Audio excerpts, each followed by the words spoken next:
Hey everybody, good morning and happy Monday. Welcome back to another episode of EXP University's Level Up Mastery Monday. Oh my God, like It's all Monday. of my words just like jumbled together there. I was like, where are we? What are we doing? I was like not prepared. Okay, guys, we're excited to be back. Cari and I have been actually with you. Cari, it's been like a year, almost a full year. I'm so humbled and excited that we have this opportunity to speak to all of you every Monday. We're live in EXP Workplace. We're also live streaming on YouTube. So please make sure that you like and subscribe because Level Up is actually, we have several classes throughout the week. And especially if you're a new agent here at EXP, we want you to be involved.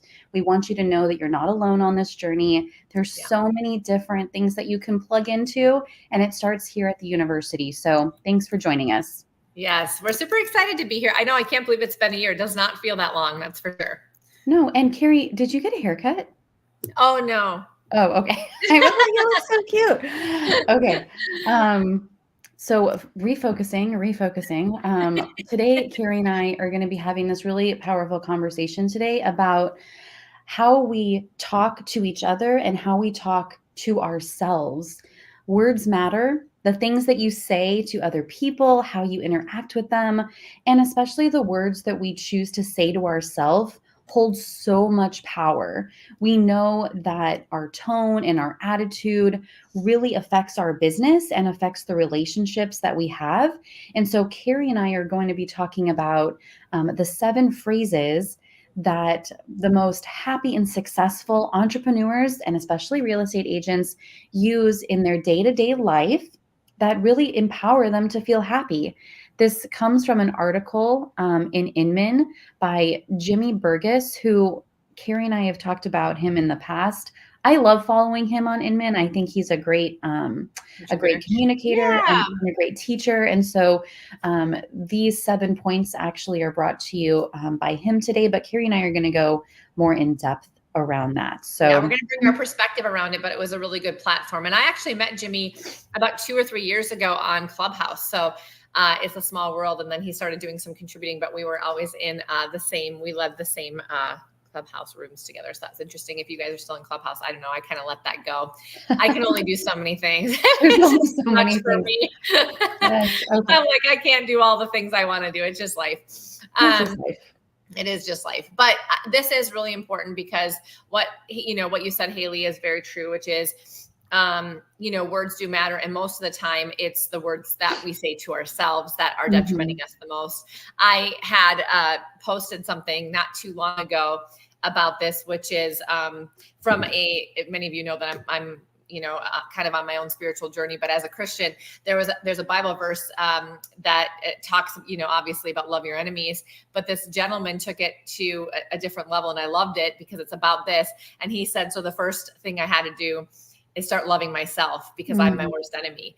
And I just thought that is so true and profound because immediately we're thinking all the things, people around us who've done things to us and whatever. And it's like, but let's think for a minute, how do we really truly, are we an ally of ourselves? Are we trying to help ourselves, or are we an enemy to ourselves because we just don't believe in ourselves, or, whatever the case may be. So starting with loving ourselves first is key. And so that's what this is. When you love yourself, you can project that love onto other people. And when I say love, I just mean like truly caring about people. And that's how we grow our business, of course, in real estate, because this is a relationship business. So I'm very excited about this. So the first phrase, and I'm curious to know your feedback on this. And so this is going to be a good conversation because Haley and I sometimes to do this where we just come in, we know what we're going to talk about, but we don't exactly know how it's going to flow because we love this conversation to be authentic. So, this is going to be a really fun one. And this is probably the most profound one that I've seen some of my coaching clients and personally myself go through, which is today I get to instead of I have to. If we wake up every day like, oh, I have to go to work again, or I have to go to the gym again, or I have to do, it is so wearing. That doesn't sound And there's just a significant difference between those two phrases. So when we stop and say, today I get to show homes, I get to go work out because I have my health, I get to help people, whatever the thing may be, we wake up with a different attitude of an energy. And really it's an attitude and energy of gratitude, which you and I have talked about a lot, Haley, which is, you can't be in a state of negativity if you're in a state of gratitude. You just can't be. Absolutely.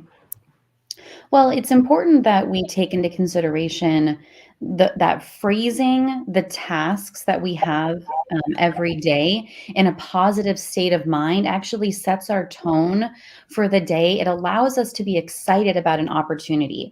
And that's just it, is that a lot of times we don't see that this is actually an opportunity. And Cari, opportunities can be taken away just like that.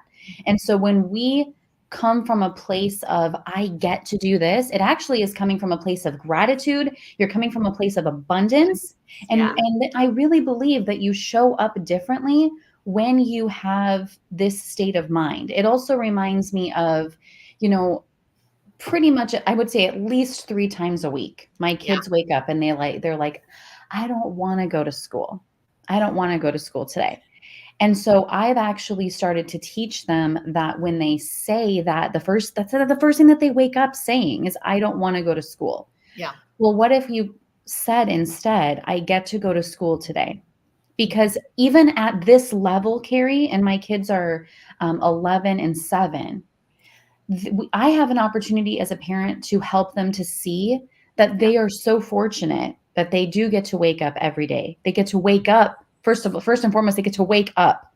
Period. Then they get to go to school and have an education, where so many people in this world, and people who are even close to us, my husband's family are immigrated here from Italy.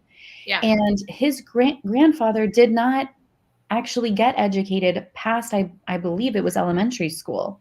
So our kids get to do that. And so I have to, like I said, it's an opportunity for me that I get to teach them this, that they, I don't want them to feel like obligated to feel grateful, but I want them to see that all of these things, especially in the country that we live in, they are just here for us. And we have, there's just so much to be grateful for. And I think it really starts with how we phrase these things.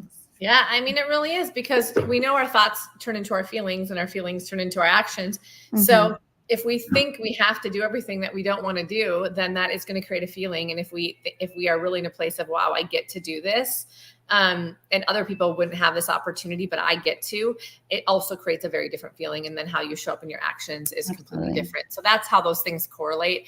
Some people are like, oh, who cares about words? But words really matter, because it leads exactly to your actions. And we all know actions are what lead to our results. So focusing on what you have the privilege to do today is definitely going to set the tone for the whole day, filled with opportunity and abundance. I love that. Absolutely. So what was number 2? So the second phrase is there anything I can do to help you right now? And I love this, because every conversation can be ended with, is there anything that I can do for you right now? Is there anything that I can do to support you right now? I think it really shows whoever you're speaking with that you're a person who is focused on serving the other person. It comes from that servant leadership mindset. And I think it just allows the conversation to open up into something much more. Because listen, every conversation is not going to be about real estate. We are the whole person. And when we reach out and we make our quarterly calls, how important is it that you remind people that you're here for them, to support them at many different capacities? It's also a great way to segue into asking for a referral. Is there anyone that you would know that would benefit from having a conversation with me? Right? Great way to ask for a referral. Yeah, absolutely. I mean, all of these things are just really cool, because I've been having these conversations, it feels like, recently. So I love this topic. I did a talk for a top real estate team in the area in person at their end of the year meeting, if you will. And we really talked about how can we do this differently moving in the new year. Mm-hmm. Everything's different right now. The world's different. The economy's different. The industry's different. The market's different. But how do we show up differently so that we can continue to be successful in this market? And I really believe it's coming from a place of service, and coming from a place of, really, truly just not worrying about if you get something out of an interaction, because just having the faith that if you're showing up and helping other people, that you will in fact have things come your way. And that is what happens. Mm-hmm. And so if you come from a place of service and you count how many conversations did I have this week where I was actually able to connect somebody, help somebody, provide somebody with a resource, instead of, did I convert a lead today? Did I make my calls today? Did I get a transaction or a referral today? I really, really, truly believe that not only will you wake up happier and less frustrated, and you will feel more joyful because of a purpose that you have each and every day, and the contribution you're making to others, which also leads to different energy, which also leads to different response from people. So I love when you can just literally ask people, what can I do for you? I mean, even people moving to an area, instead of immediately kind of going into, can I set you up on searches? Can I show you homes? When are you going to be in town? To what is it that you need to have lined up so that you feel comfortable moving to our area? Do you need referrals to certain people? Right. Recommendations? How can I help you right now? Which is the question.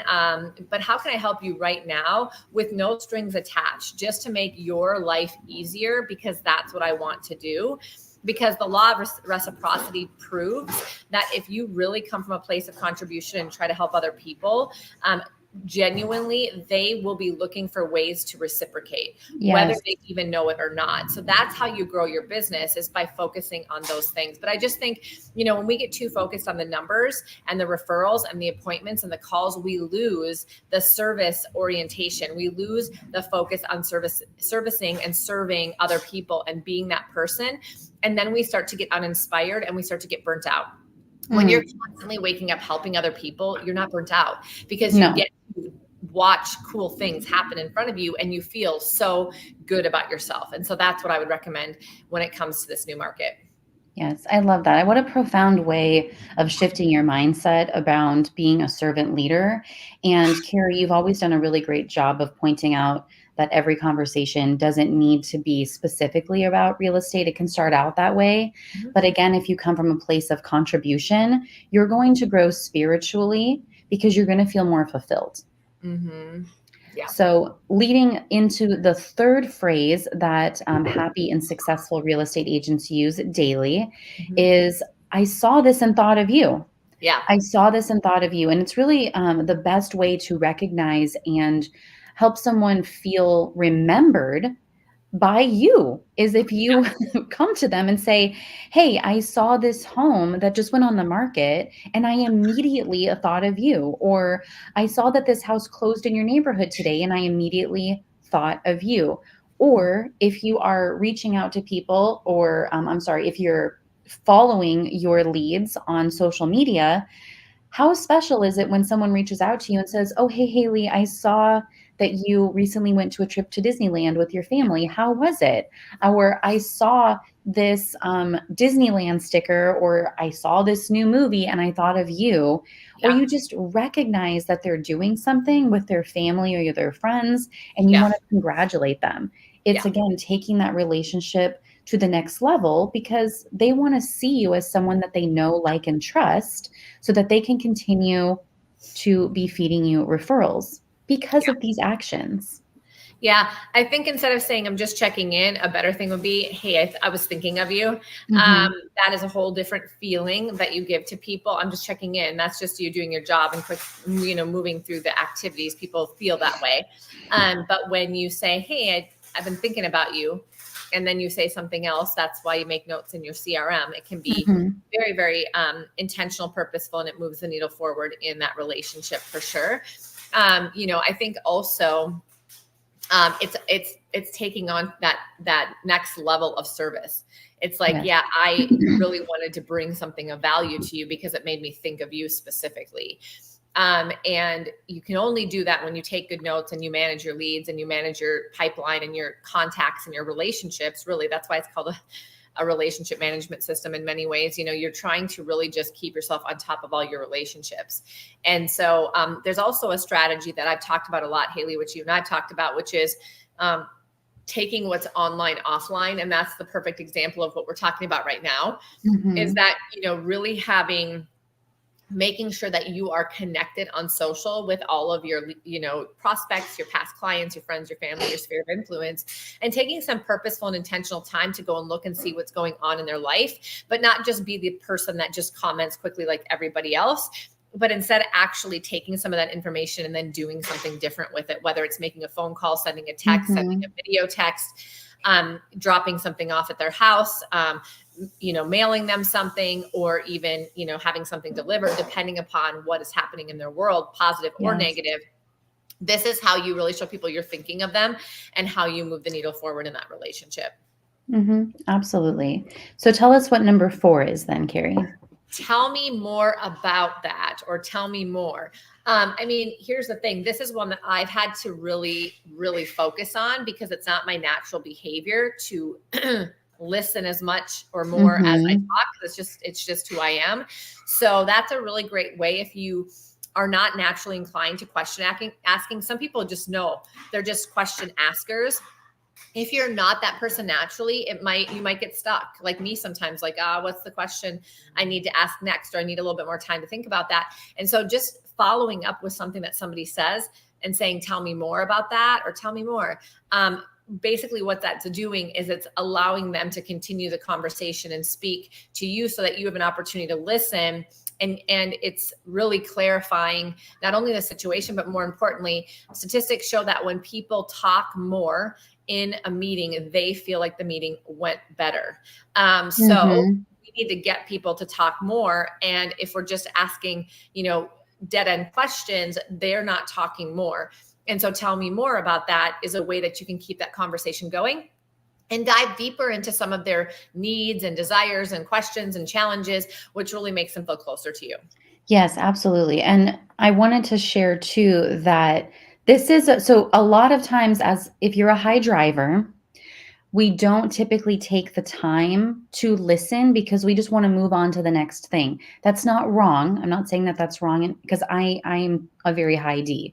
So sometimes I just don't take the time to recognize what someone is saying. And when you are working with a buyer or seller and you want to truly understand what their motivation is, this is a great way to really dig deeper into what is motivating for them.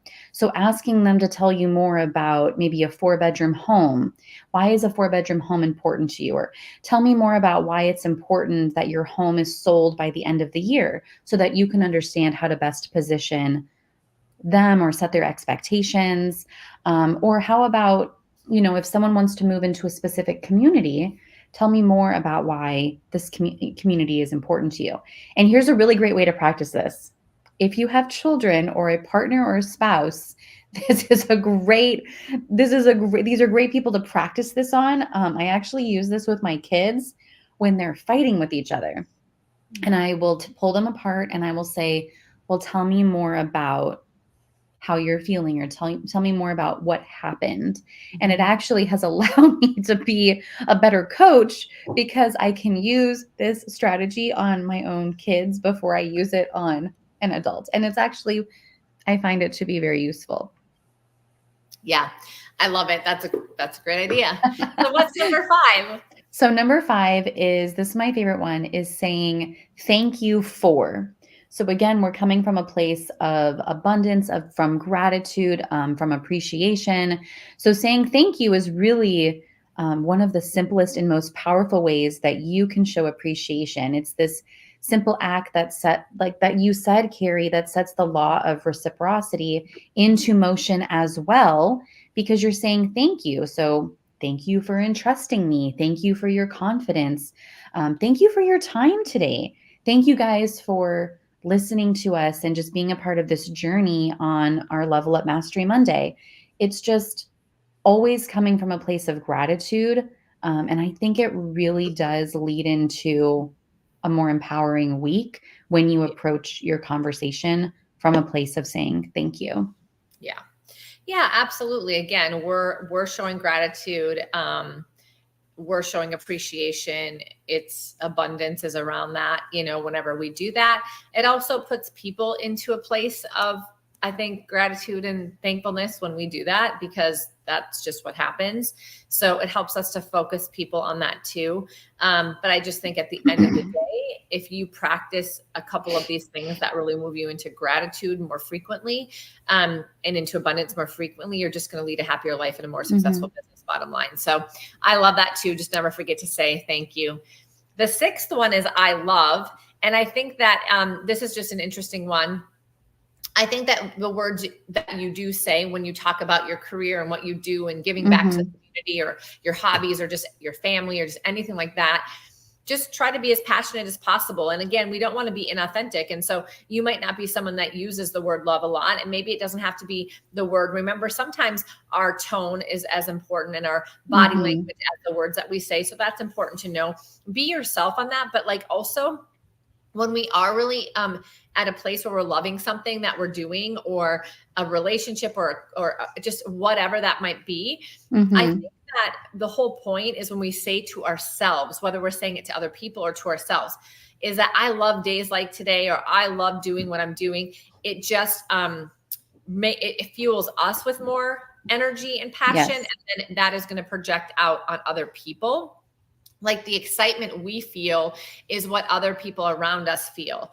And so if we aren't feeling excited or passionate, it's going to be hard for us to make other people feel excited or passionate about what they need to do. Right. Yeah. So I just think if you're feeling a lack of passion in your business right now, then maybe start thinking about why that might be and what can you do to reignite that passion and that excitement, because really that is what is going to create more success, because you're just going to attract more people. Well, and I think we just need to be really honest here, Cari, and say that there are going to be days where you don't have motivation, where you don't feel inspired. That's just the human condition. I mean, I'm just going to be real honest. I mean, there are days when it's just going to be harder than it was yesterday.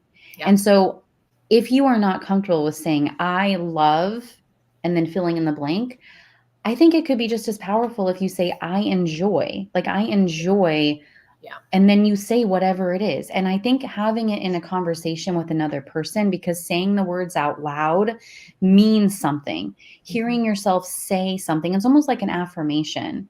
I want to share just a really quick story on a personal note, that if you guys have been following my own journey with health and wellness, you know that I've been going to the gym 5 days a week, and I leave my house at 4:30 and I get there at 5 a.m. And there are days when it's really hard to lift the weight or run the extra mile or whatever it is. And what I found to be really helpful, Cari, is that if I don't want to do another set, or if it's just really, really hard to get up like the last set of weights, or like I said, go that extra distance, I actually say to myself, I love myself enough to get through this. Like I love myself enough when I want to quit, when I want to just give up because it's just really hard. I just remind myself, like, I love myself enough to eat the right foods, or I love myself enough to eat this amount of calories, or I love myself enough to lift this last set. And I can just say that for myself on my own journey, that has helped me to recognize and remember that the things that I'm doing for myself, it is for myself because I'm my greatest investment, but also it reminds me that the energy that I put in myself is what I'm putting out for my clients, for you, for all of us that are working together. So. Yeah. I mean, taking care of yourself is one of the least selfish things that you actually do, but sometimes you have to realize that, you can only be what you can be in relation to how you take care of yourself. Right. So if you have big goals for life or business or wealth building or your family or anything like that, those goals rise all on how you show up every day, how you feel physically, how you feel energetically. I mean, that makes a huge, huge difference. So I love that perspective. Thank you for sharing that. And I'm proud of you for continuing on that journey for sure. It's very inspiring. So that's actually a great segue into number 7, which this is the final phrase that the happiest and most successful entrepreneurs use is, today I am going to do, you fill in the blank, whatever it is, even though I don't want to. I love that. So today I'm going to, for example, I'm going to make my calls even though I don't want to. Or today I'm going to hold an open house, even though it would be a lot easier for me to just sit in the office and check my email, or, whatever it is. Typically, the success that you desire is on the other side of the activities that you should do, but you don't want to. Yep. So remember that success is just right over on the other side of the things that make you feel uncomfortable. Yeah. What is it that you know that you should do, but you're not doing it? That actually reminds me of Tony Robbins when he says we always get our shoulds, right? Yes. We always get our shoulds, but we never get our musts. And so how can you take your should and turn it into a must so that you do achieve the goal? That's the uncomfortableness. That's where we need to be leaning into, especially at the end of the year. We're in the fourth quarter now, guys. So what is it that you should be doing that you're not doing? Got to be honest with yourself.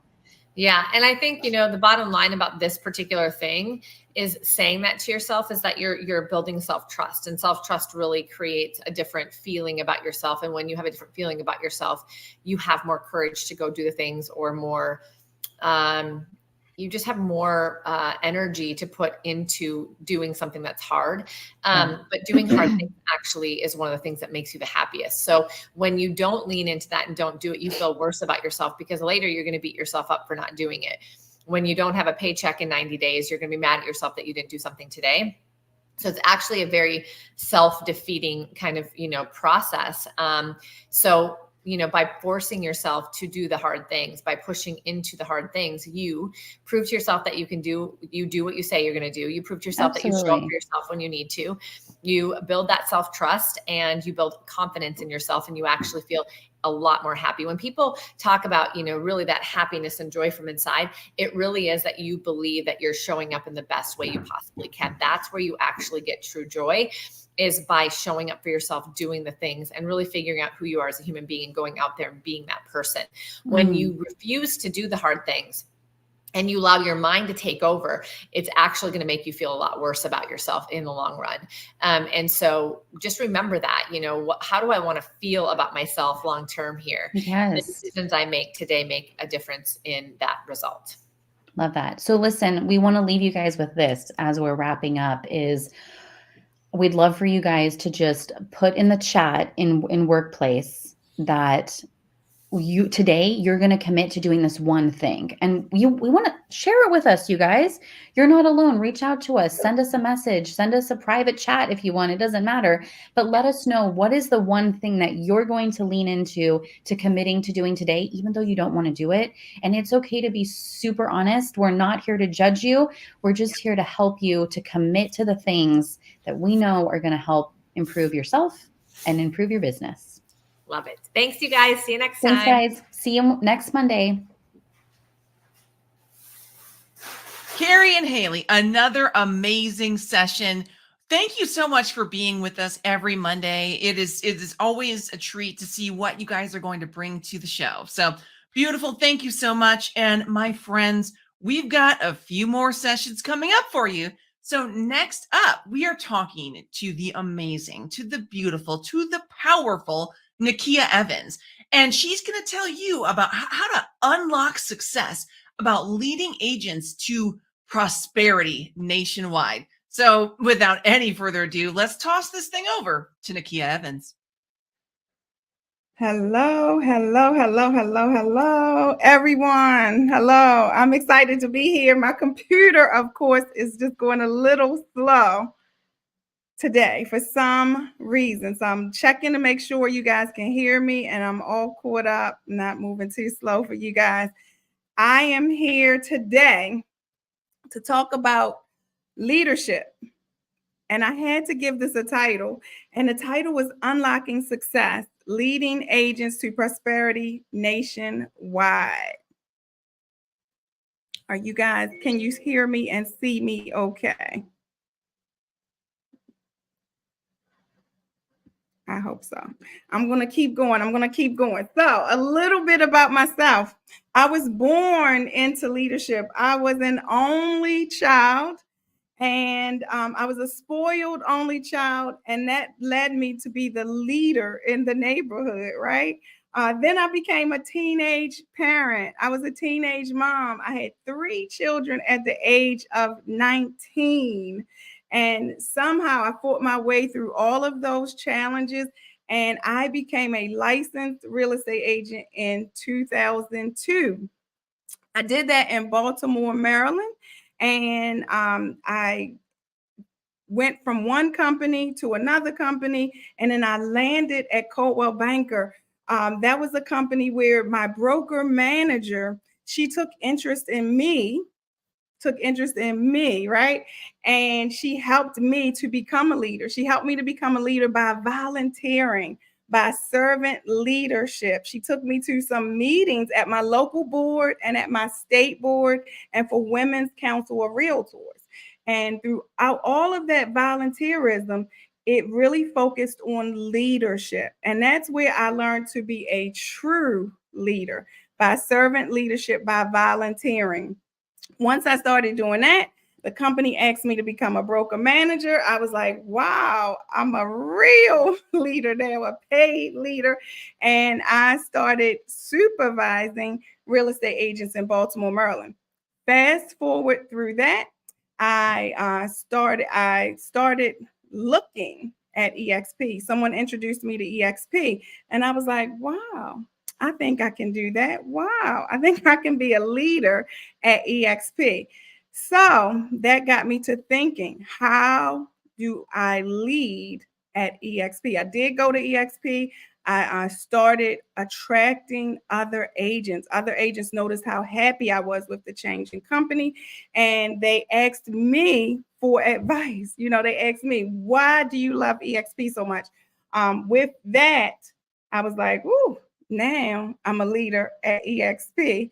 So how did I become a good leader at EXP? I led by example.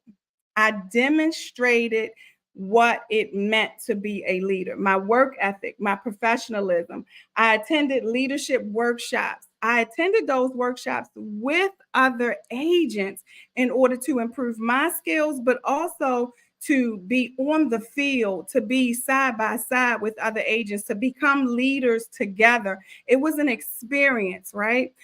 People in my network, I recognized them, and I recognize that they can also become a leader, and they can also take advantage of agent attraction at EXP. And so we did this thing together. Agents in my organization became mentors, and then we just soared through leadership together. Now, our very first thing we did was communication. We had to develop our communication skills, right? If you are going to lead an organization, you are going to develop your skills in communication. That's not going to just consist of talking, right? That's going to consist of listening. You are going to be listening to agents in your organization and agents that you want to join your organization. You're going to be listening for problems. You're going to be listening to the needs and the wants and the things that agents desire when it comes to partnership, when it comes to being at EXP. So through that, what we did is we developed weekly huddles via Zoom, right? We developed in-person events also. We also got on social media so we could listen and hear. We connected to our network through social media so we could see what they were doing. We were always on top of what's going on in the agents in our organization's world, right? And we did that cohesively through connecting on social media and with our group chats. We created the group chats so that we could not only listen, but welcome feedback, welcome questions, so that we would be able to be their first call for help. And as a leader, that's what you want to provide. You want to provide the support. You want to be the first call for help for any agent that jumps into your organization, that comes and becomes your business partner. It's very key to consider people as your business partner when you are welcoming agents into your organization. All right. So Next, what we do is we empower others. As a leader, you're not going to be the only leader. You're not going to be the only one. You are going to create a world for people to grow. And luckily for us at EXP, the first step into leadership is almost our mentoring program, right? Mentors, our mentorship. And so what happened is I was inviting new agents into the organization to become affiliated with EXP, but I didn't have the time to assist each and every one of them all day, every day, right? So what we did is we empowered our agents who have been closing transactions and who had the time, of course, to be mentors. We empowered them to grow in their leadership skills. So we utilized the EXP mentor program. So when we had new agents coming into our organization, not only were they there with me, if I was their sponsor, they also had a second source of help. And that empowerment was almost like a small delegation, right? We delegated responsibilities. You always hear the term delegate, delegate, delegate, right? Well, that mentorship program helps leaders to delegate some of the responsibilities to help. So if you are not an experienced leader and you want to grow right into a leader, volunteer to be a mentor. It is fulfilling. There's so much training. Also, another key for our leaders is personal and professional development. We want to be winning and we want to be learning and we want to share what we have, but we also always need some type of professional development ourselves. So make sure that when you're becoming a mentor and when you're becoming a leader, you want to be sure that you are keeping your skills up to date and top par. That's going to be really, really important. Next up is motivate and inspire. Okay. Everybody loves to be recognized. Everybody has a success story. Everybody has a milestone, right? When agents in our organization, when they close their deals, they're sharing in those group chats. And then we're taking that information and we're sharing it on social media. We are sharing victories. We're sharing that first transaction. We're sharing graduation from our mentoring program. We truly lead by showing other success, not only our success. And it could be something as simple as a congratulations post, okay? Be sure to tag that agent that is successful so that way their community and their network also sees their success and also can help to celebrate. Not only your network is important because you want your network to see what you do as a business partner or as a leader. But what's more important is that their following sees their success, hears their success stories. So always, always, always celebrate achievements and milestones publicly. All right. Next up, and I'm going to take questions at the end, or you'll be able to give some feedback or some things right at the end. So don't worry there. All right, next up, and we are going to also be problem solvers. There's always a challenge in real estate, right? Not just in our transactions, but agents have problems. They have problems getting their business up and running. They have problems finding resources. So one of the key things for you is going to be to know where to go for help. You don't have to know everything. You don't have to know all of the answers, but you are going to learn the EXP platform and the systems, and then you are going to share that information. It's always just going to be key for you to know where to go for help. Within your group conversations, your weekly huddles, your team meetings or network meetings, you will also encourage brainstorming together, where you can share experiences, you can share advice. The collaborative effort and collaborative information, or collaboratively being able to find solutions together, that's going to be key. That's going to be key to the empowering others as well, right? You're always going to want to have an environment where challenges are opportunities, not problems. Opportunities for growth, opportunities for you to provide guidance, opportunities for you to be the hero sometimes as well, right?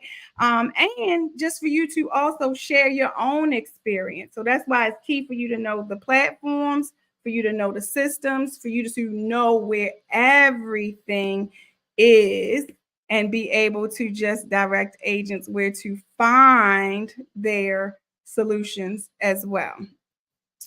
Next, we are going to talk about networking and connections.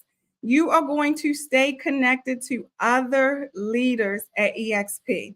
That's been key for me, to connect with other leaders who have been at EXP longer than myself, or other leaders who are experienced in different things, different areas in the industry, different areas of expertise. Now, within that networking with other leaders, you're going to be building relationships with them. Sometimes you're going to ask those other leaders to come into your network and share knowledge, right? You have to stay informed. Your network needs to stay informed, and you are going to be the driver of that information to make sure that everyone else is informed. So that is going to be key into building relationships, pairing up with other leaders, and always asking other leaders to come to your organization and share their expertise. We as leaders, we love, if y'all didn't know by now, I love talking, I love sharing information, and other leaders do too. So don't be scared to reach out to other leaders and ask them to come to your weekly or monthly meetings or your in-person meetings, because they're going to absolutely love that and be honored. Here's what I was really going to call this presentation today. I was going to say, you are a leader, now what, right? Because when agents partner with you, they look to you for leadership. So that's going to have you to grow empathy, right? You are going to have to start understanding people, understanding challenges from a different point of view, not only your point of view. You're going to have to adapt into thinking outside the box. Sometimes you're going to have to innovate and create the box and then jump right back outside that box again. What's also key in being a leader and just being a leader unexpectedly is connection. Individual connections are going to be important. Even though you have a network, you have a group, all agents aren't the same. All agents have unique challenges, have unique opportunities, have unique situations, especially if you're growing nationwide. You are going to have to understand things that are just not in your immediate area or not in your immediate expertise. I always say stay on the field as a leader. As a leader, I am in the mix at all times. I am never above or beyond sitting in a classroom, sitting in next to agents in a continuing education class. As a leader, I always showed up when agents are showing up. When I was the broker manager, I was always in the continuing education class. I was always at the event. I was always surrounded by like-minded individuals and agents who were partnered with me. That is going to be key. We are all individuals, right?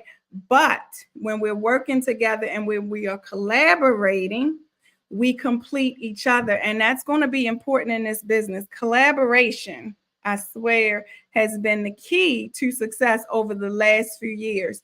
We can do as much as we can by ourselves, but when we collaborate, things just explode and grow. So always keep those individual connections, but also team up, collaborate, understand people, help people to grow through their own unique challenges. So I put all these tips together, and I think if you use these tips and if you take some of these actions, that you will not only enhance your leadership skills, but you'll be better able to support your EXP network across the country, because we are all growing our networks across the country, right? You are going to be able to help them achieve success in their real estate business simply with your support. And when they achieve success, you achieve success. We at EXP have the most amazing situation here, right? We have streams of income. We want to help other people to grow. We have incentive to help other people to grow. And that's going to be key to you being a leader, just staying motivated, inspired. All of these tips that I am giving you to help other people are going to be really important to you as well, because your growth is going to be really important. Recently, I'm showing you a photo now of a recent event I did with new agents. I did with some new agents. I connected them with a lender, and I connected them with an agent that's been in a business for a while. So we did an in-person mastermind, an in-person collaborative event. We did that at a new construction home. And we also turned that into content day. So we got lots of photos of the home. We did videos, and we had some social media stuff. So there I go again, creating a box, thinking outside the box, and multi-purpose events. That is the key to leadership, and to stay authentically you. Being in a room with agents, helping them learn is what I love to do. So whenever I can find agents that want to grow and want to help themselves succeed in their business, I am all in. So don't forget, if we are not connected on social media, let's connect on social media. I am at Moving with Nakia on all the platforms. I am building out a YouTube channel, so you can catch me on YouTube giving advice like this and more. And just my final thoughts is to never stop learning. Never stop learning. Never stop being a student. Even though you will naturally become a leader here when you start partnering with other agents, you are going to always have to grow with yourself personally and professionally, and always help to motivate and inspire others. You don't understand how far motivation and inspiration goes until your inbox is flowing with messages saying thank you. Just one small thought or one small tip or one small action step that you share with others really helps to inspire and motivate and help other agents to grow. So that is my presentation today.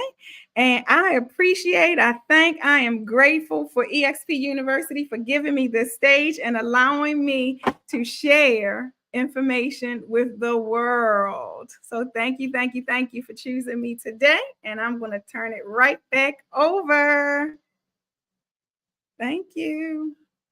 All right, my friends, give me some love in the chat for Nakia. That was amazing. Throw an emoji, give a comment, because it was truly valuable and I loved it. Nakia, you are welcome back anytime. All right, so my friends, we're still not done yet. We have got one more thing coming up for you, and it's very interesting. So let me ask you, have you seen the impact on the real estate industry of changing weather, energy, lending and insurance industries? There's all this pressure on the industry.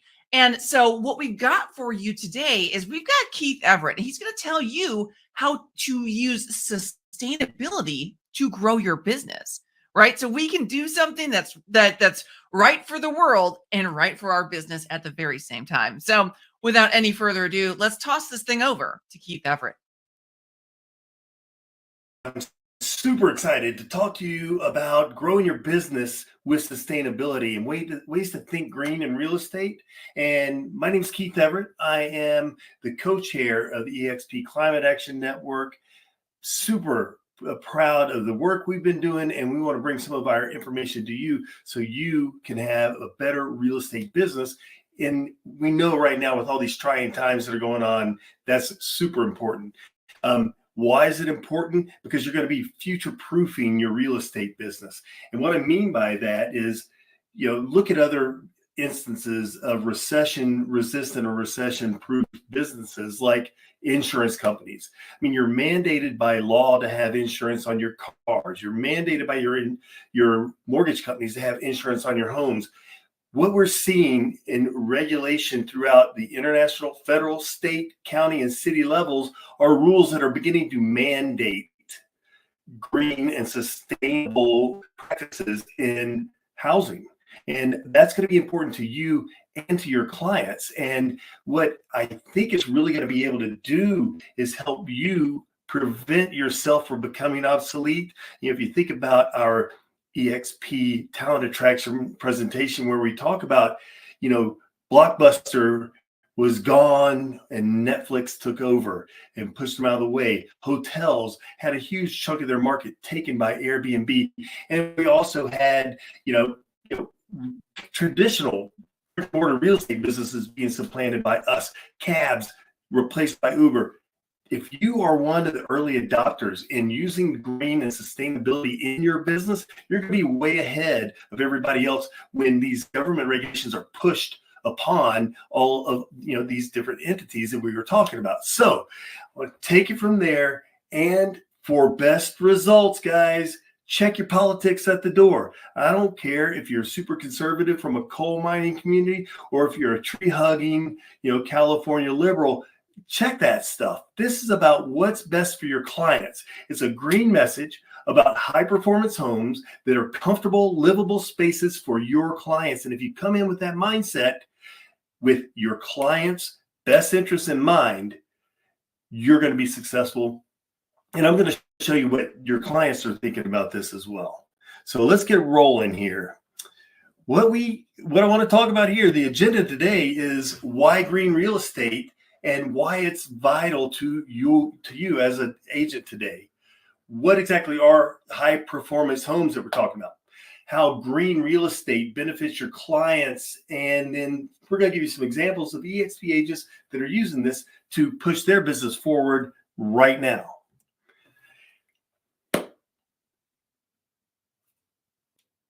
That speaks for itself, guys. Nobody will say they're not interested in having an energy efficient water efficient home, low waste home, low toxins, high quality. Everybody would like to have a short commute. I mean, these are the things that we're talking about when we're talking about high performance homes, resilient homes, and green homes. These are things that your clients are interested in.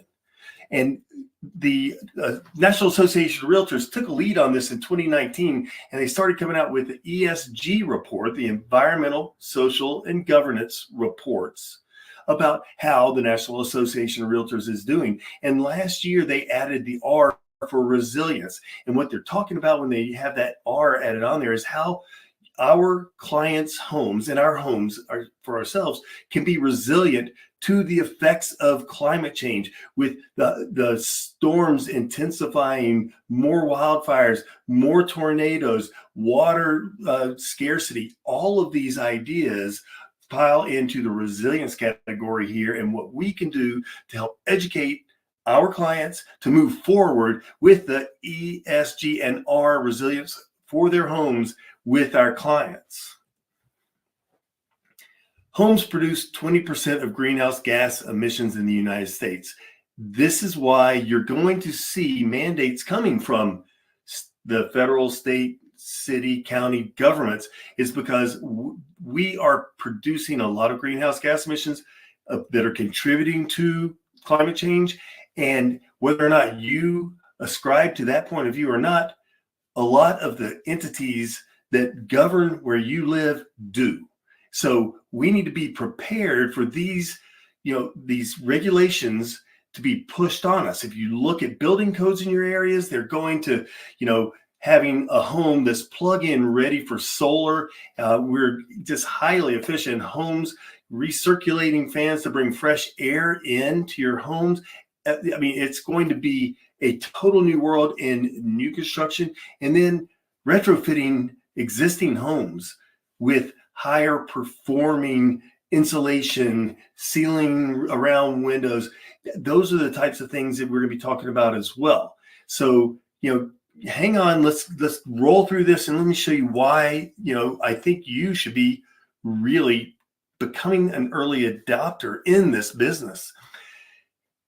Our MLS guidance from NAR started in 2009, suggesting that we have green data fields in our MLSs. They codified that in 2012, yet 59% of real estate agents that were surveyed did not even know that green fields existed in their MLS or not. They didn't even have it on their radar. And 47% said they don't use them anyway. So we're seeing a lot of apathy from realtors, which is opportunity for you. And because these guys don't believe in it, in using it, or don't even know if they have it, you guys are going to be able to jump in, and this is low-hanging fruit for you. 9 out of 10 home buyers want homes that are energy efficient, that have lower energy. But these two graphs on the bottom here, the perception of the consumers from realtors, these are NAR studies. Only 7% of our clients are very interested in what we term as sustainable homes. So another 41% are somewhat interested. So our agents only believe that 48% of our clients are interested in this, but look at that number. 9 out of 10 home buyers said that they prefer energy efficient features. That other graph right there concerning how we can present as realtors to our clients, man, get out of here. Only 6% are extremely comfortable talking about high performance homes, and another 28% are somewhat comfortable. And from me talking to other agents in the field, I think that number of 28 is overblown a little bit. I think guys were embellishing their ability to communicate because I don't think they even know what they're talking about. So what this shows us is that real estate agents, like I said, are apathetic. Guys, I love luxury homes and I sell them myself, and it's very sexy. This is something that's the future is coming. We need to be thinking about stuff that appeals to our client base. We're going to see challenges from the lawsuits saying that, commissions are in flux right now. We don't know what that's going to look like on the other side. We're facing 8% interest rates right now. We have, up to 40, 50% fewer homes being sold than 2 years ago. This is a place you can dive in right now, add value to your clients, add it to your portfolio of offerings to your clients, and give them real, true value they're looking for. This is from the National Association of Home Builders, and 83% of people want energy efficient windows, and 73% said they would upgrade to triple pane even, which are much more expensive. I mean, if you look at all these numbers, an average of 81.5% want these types of upgrades to their homes per the National Association of Home Builders. And why, again, this should matter is because consumers purchase green home upgrades for different reasons. And if you look here at this, breaks it out, all U.S. adults, that top line, you're looking at 73% are interested in purchasing homes with energy upgrades.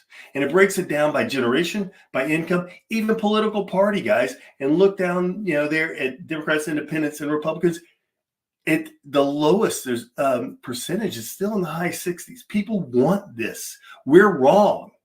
According to the NAR survey of real estate agents, we are wrong in our perceptions of what the public wants. And this is a wake-up call for you and an opportunity for you to engage in this component of real estate for your clients and give them real value. So what are high performance homes? Well, they're, different terms for different types of energy upgrades, whether it's new build or whether it's an existing home. But think about these 5 areas. They cost less to heat and cool. They're more comfortable. The occupants, it's healthier for occupants. I'm flabbergasted. I make a joke about this because I was one of these guys that would never get rid of my gas stove. You could pry my gas stove from my cold dead hands kind of person. But gas stoves alone, not counting furnaces and hot water heaters, increase the percentage of your kids getting asthma by 14%. These are some of the things that we're talking to you about in high performance homes. It's not just the immediate, but it's also long-term experience. It increases your home value. And in the class that we're going to be offering next Wednesday in the main auditorium, I'll talk about that at the end of this presentation. We're going to talk about surveys with appraisers in about 7 different states and what they found the increased value is by having these energy upgrades. And it's real, guys. And the lowest they found is 6%. They got up to 13%. And it's better for the environment. Again, if that's your thing, it's close to your heart. If it's not, it's about your clients. And remember that it's going to be about you presenting great information to your clients and providing value, making you the professional. So these are those states that I was talking about. The 5% average premium, I said 6, 5% average premium on these states is what they saw. And in specific areas, they saw up to 13% increase in value by appraisers. And this is from an appraiser report. So this isn't, some, green company trying to, toot their horn to get you to buy, energy upgrades from them. This is real appraiser-led research. Now, how can you use this to help your clients? Because that's what it's all about.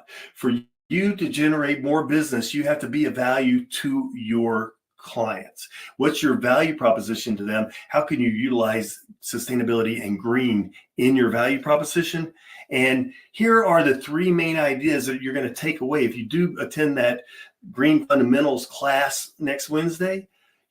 Conserve energy. The first thing to do, especially with an existing home, is seal it up, make it airtight, insulate first the ceiling, roof, and then walls, and that will be the lowest hanging fruit, the cheapest thing you can do that'll get you the highest energy upgrade or energy savings right away. So number 1 isn't to be sexy and go get solar or wind to produce energy, is to insulate and air seal your home.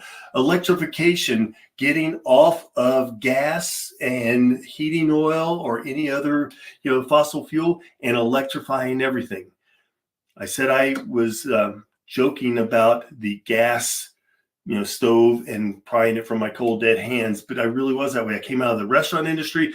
I know great instant heat with gas, ability to moderate it.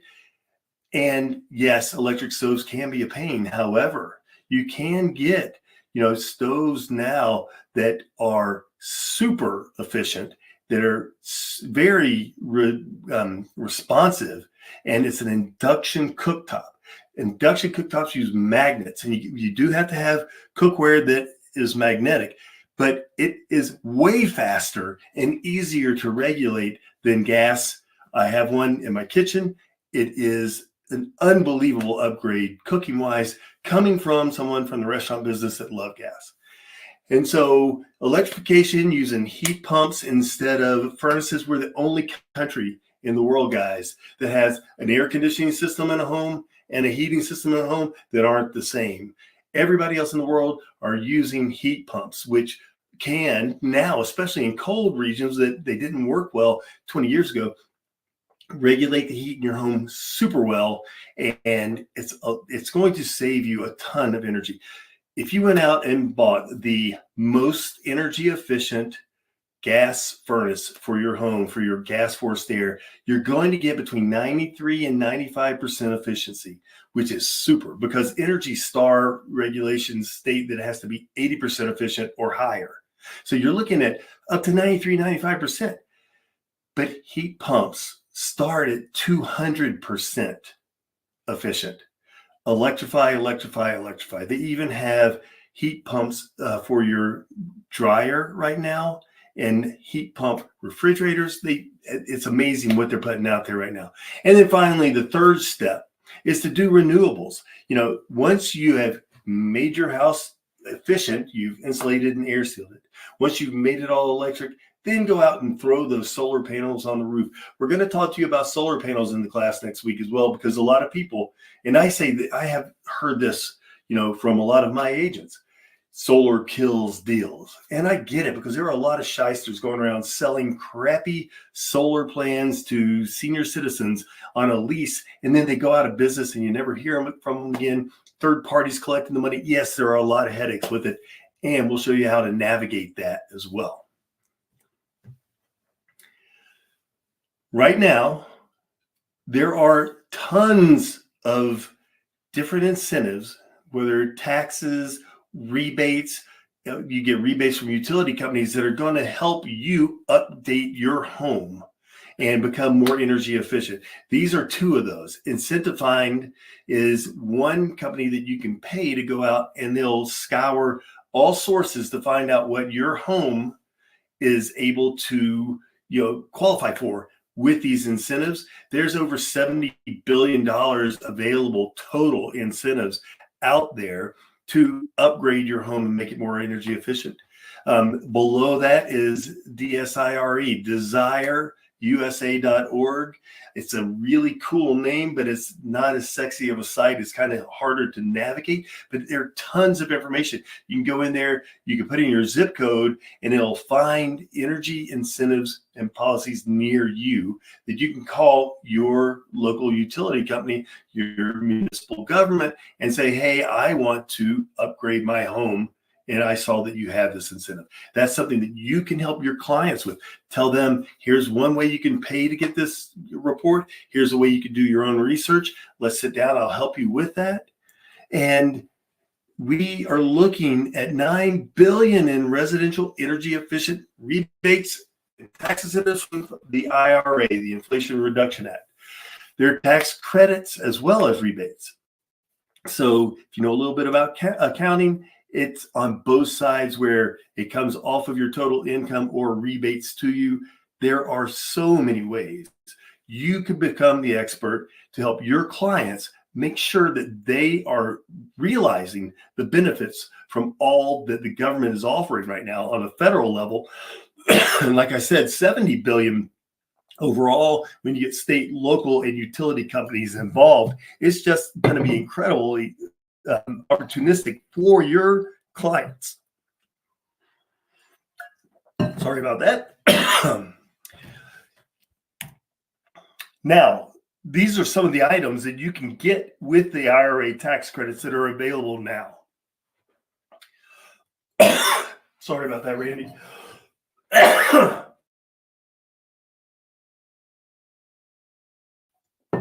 Yeah, go ahead and just pick it up where it feels natural. But we can't do anything at night because the sun's not out. Well, that's battery storage installation. They're really driving research development in that and deployment of that with a lot of these incentives. But if you go down this list right here, a new electrical panel, we have, you know, homes that we can't get through an inspection because the energy panel is bad. Well, this is an opportunity for you to have that conversation with your seller or with your buyer and say, hey, we can get these incentives for you to get it done for free. So take the time to go through this. I had two examples recently that I used in my personal business that had great opportunity. One, I was a seller, older duplex, investor coming in, going to live in one side and rent out the other. Both water heaters were bad. I gave the information to the buyer's agent, who I know and I like, and she's really a great agent, but they should think about us giving them a credit and then them applying for this and get it for free and then put the money in their pocket. And they said, oh, we don't know about that. So nah, just go ahead and fix it. She probably cost her client about $1,800 right there that they could have had in their pocket through tax rebates. Another one, got $1 million seller that has remodeled. He's kind of flipping a house, living in it 2 years to avoid capital gains. And he asked me to come over and tell him what he should do. And we started talking, and he said, yeah, I just haven't upgraded. I've got to do the 2 water heaters and the furnace. I said, well, I'd be remiss if I didn't tell you about the tax credits from the IRA. Here's where you can look for them. And he had just canceled his contractor from coming out and replacing those the week before. Not really sure why he did it.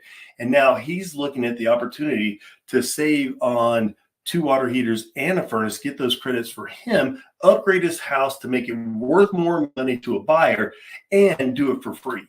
So you need to know these things, guys. This money's out there. You don't have to be the pro. You just have to know where to send your clients to look at this stuff. Oh, the insurability challenges. Sorry for the little snafu here. California, Colorado, Florida have insurance companies running from them because they can't afford to stay in business in those cities or those states. California for fires, Colorado for wildfires, Florida for, they have drought and fires, they have flooding, they have intense hurricanes. This is something else you can talk to your clients about, is the insurability challenges that they're going to face and the ability for them to get a pick on their insurance or even get insurance because of the resilient nature of their homes. We'll really dive into that in the class next Wednesday. So the 3 main takeaways that we're going to leave you with is, will be ways to use your knowledge of sustainability, high performance homes, and the green aspect of real estate to create a niche for your marketing strategies. And sustainability 1, 2, 3 education campaigns. You throw out information to your spheres of influence. You put them on your social media pages. You've got IRA information forums. Again, you don't have to be the expert. Get an expert to come present with you. Do it on Zoom. People are used to doing that after COVID. Check your past buyers to see if they're a match for solar photovoltaic. I've got people that are doing that, and they're getting instant kudos from their sphere of influence. And even though they're not buying or selling, 5 people that are going to buy or sell next year, and they're getting those referrals. Get involved with your local sustainability group, because when you're the expert and all these guys that you come into contact with in those groups with the local governments are going to say, if you want to know about this, this guy Keith knows it all. You need to call. So it's another referral source. And as you're participating in this, you're educating yourself on it. So green trainings for talent attraction. One thing I can say about people that buy into sustainability, and I joke around about this, being hippies with Birkenstocks and Hawaiian shirts on, those guys are passionate about this, and they're going to throw themselves at the first company that throws their ability to do marketing geared towards sustainability and green. These guys are going to be attracted to you, going to be attracted to EXP, because we're tackling this right now. And you can brainstorm with your colleagues on how to share different ideas.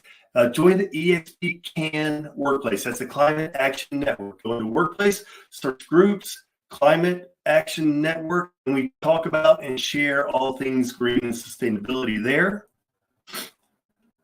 John Weiland, one of our members of the EXP Climate Action Network, is a Delray, Florida agent. And what he's doing is using squeeze pages to bring people into his database so he can contact them about giving them information about remodeling their home or making their home more healthy for their family's health. There's so many different ways that you can attract people to you through these squeeze pages and throw them into your core or whatever CRM you use. And you can just grow your sphere of influence as they're passionate about, and that's important to them.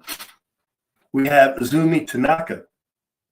Man, I didn't realize this. I met Azumi at the NAR Sustainability Conference in Texas and a couple of months ago, and I couldn't believe it because I've been listening to her podcast while I do, yoga in the morning for the last, 5-6 months. She's got 75 podcasts where she's been interviewing people about different things, green and sustainable real estate. And the key here is she is so humble and says, well, I don't know enough. She's dedicating herself having 75 of these interviews and counting and putting them on a podcast. And all you got to do, if that's you, is say, hey, I'm your green home specialist. Check out my podcast. And she's doing green retrofits for fix and flips now. And, great. Love meeting her. We've got Sandy from Colorado. I'm also a managing broker in Colorado. She's one of my agents here in Colorado. And she is an energy engineer transferring her knowledge into real estate. And what she's doing is going in and working with people from a high level of knowledge on how they can retrofit their house or build a house. And what she's done was create a list of energy efficiency contractors. And we've got a list of all of these that you could be looking for in your area that are experts to help you, and that you can create a referral base between the two of you to have clients going back and forth that are interested in sustainability and high performance homes. Then Renee, this one is close to my heart. This is Renee yesterday. She was one of the hosts for regional rally in Denver, and she took the class at and this is what she said. I just want to let them know that they need to take this class.